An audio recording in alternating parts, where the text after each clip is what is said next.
Le système public de soins de santé du Canada est confronté à un problème croissant et il coûte cher.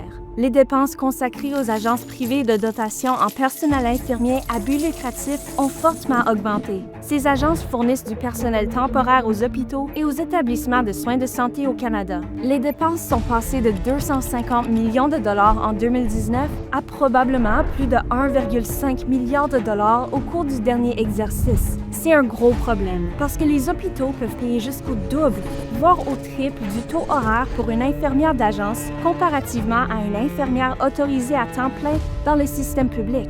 Alors que le personnel infirmier d'agence travaille de plus en plus d'heures, la pression financière sur les soins de santé du Canada est devenue intenable. C'est comme un pansement sur une plaie énorme qui ne cesse de croître. Le recours aux agences de dotation crée également un problème cyclique de dotation. Partout au Canada, il y a maintenant plus de 43 000 postes vacants en soins infirmiers dans le système public de soins de santé.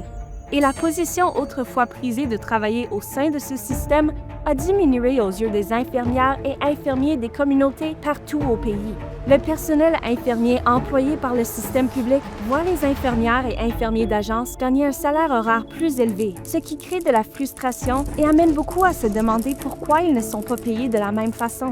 Par conséquent, les infirmières et infirmiers quittent le système public pour les agences, ce qui crée une pénurie plus profonde de personnel et amène les hôpitaux à dépendre davantage des agences. Comment en sommes-nous arrivés là? Les compressions budgétaires, la planification à long terme inadéquate du personnel et le vieillissement de la main-d'œuvre ont tous contribué à la pénurie actuelle de personnel infirmier. Mais le principal coupable est les mauvaises conditions de travail, entraînant plusieurs infirmières et infirmiers vers l'épuisement professionnel et à quitter leur emploi dans le système public pour revenir par l'intermédiaire d'agences afin d'obtenir des salaires plus élevés et des horaires plus flexibles. Si nous voulons nous attaquer à la hausse des coûts des agences privées de dotation en personnel infirmier, nous devons améliorer les conditions de travail et maintenir le personnel infirmier au travail au sein du système public.